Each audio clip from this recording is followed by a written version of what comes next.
Wow. Whew. We're going on this journey through the kings and queens of England, and it gets a little complicated, doesn't it? But we're going to end with this last queen, and she was the daughter of Henry VIII, who had executed her mother, Anne Boleyn. She became queen because her sister Mary died. Mary had put her in the high tower, prison-like, and and Elizabeth had hardly nothing to eat at all, and it was very dark. She was a prisoner, and every day she thought certainly she'd be executed. And I said, then one day they came and got her, and they brought her out in front of the people, and she was declared Queen of England. Quite a miracle. The princess that thought she would never be queen became queen. Elizabeth, she was a Christian.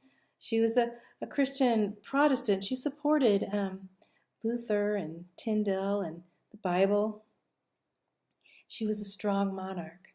But in fact, Henry said that a woman could never be a good monarch, could never rule England. She did. She ruled England. She was the best. She established the Church of England, which was mainly a Calvinistic, or I should say more Lutheran-like. She said that priests could get married.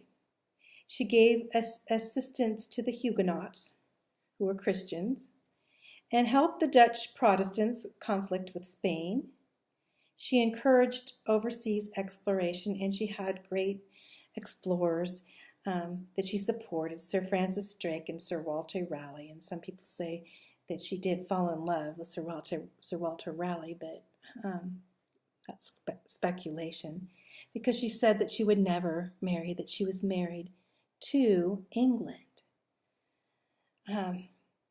And she also became the first attempts to establish colonies, English colonies, and England became great and powerful. But I have to tell you, it didn't start out really good, because once she was declared the Queen of England, the first thing that happened is that Pope Pius excommunicated her in 1570 from the Catholic Church, and he declared that she was not a legitimate monarch at all, and she was a woman. The Catholics hoped to gain the throne through Mary Stuart, who was the Queen of Scotland, and so they brought her in, and Mary Stuart actually tried many things to bring Elizabeth down. Elizabeth put her in house arrest, and later on, Mary, in supporting these plots to overthrow England, was executed in 1587. But the biggest thing was Philip II. Remember, he was married to her sister Mary, and Bloody Mary, I should say. He was married to her. Well, he comes in and he says, women cannot rule.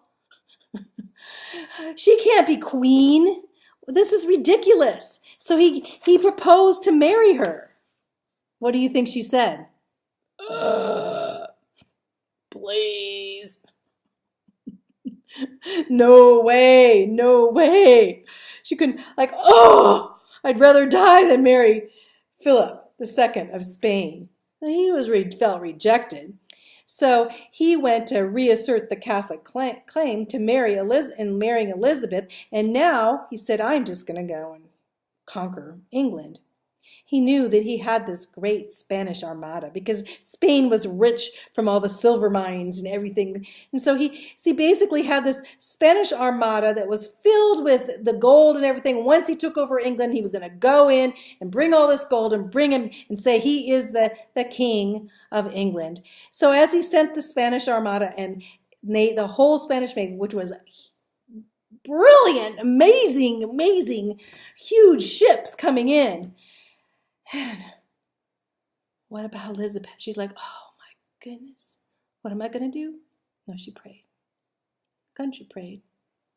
And they set out with their small navy to come against this great, mighty Spanish Armada. And what happens? Bad weather. Storm comes in, tosses all the Spanish Armada away, a hurricane. Many of them are looking at the bottom of the ocean even now after all these years and finding some of the gold from the Spanish Armada there. And pretty much Philip, he lost almost everything, and he never, from that point, Spain was not a world power, at least in Europe. And England went in with their small little navy, took the Spanish Armada. It's a big story. They have movies about it. Elizabeth came back as queen. And England went from being a Catholic nation, which forbade the English translation of the Bible, to a Protestant nation with its own church, and gave official approval for the English translations of the Bible. The Great Bible in 1537. She became a strong Tudor queen, the last of the Tudors, actually. And people called her Good Queen Bess, or the Virgin Queen. And they loved her dearly, and she represented England in a good way. It's a great way for this all to turn out with England. So the last of the Tudors, and she rules for until 1603, when then it was passed back to the Stuart family with James I of England. But what a time, and they'll probably be discussing the time of the reign of this time with England, with good Queen Bess. So what do you think? Exhausting? I'm sorry this went on so long. But it's good to know, and you'll have to know all these kings and queens. The thing to know, though, is that it wasn't really a good thing to be a royal blood, was it? It's kind of complicated. And who is our king? Who is the King of Kings and Lord of Lords? It's Jesus. And we are all of royal blood. The Bible says once we ask Jesus in our heart, we come and we're princes and prince and princesses of the kingdom of God. And I love that. Because no greater king than Jesus when he comes back to bring us home. So,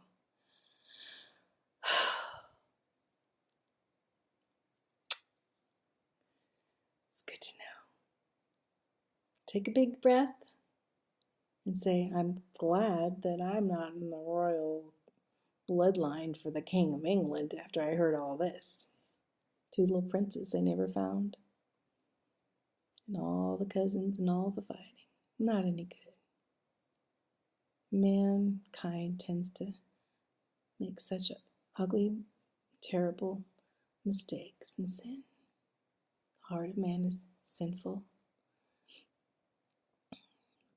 The Bible says, deceitfully wicked beyond measure. That's why we need Jesus. That's why we need a Savior, huh? Agree?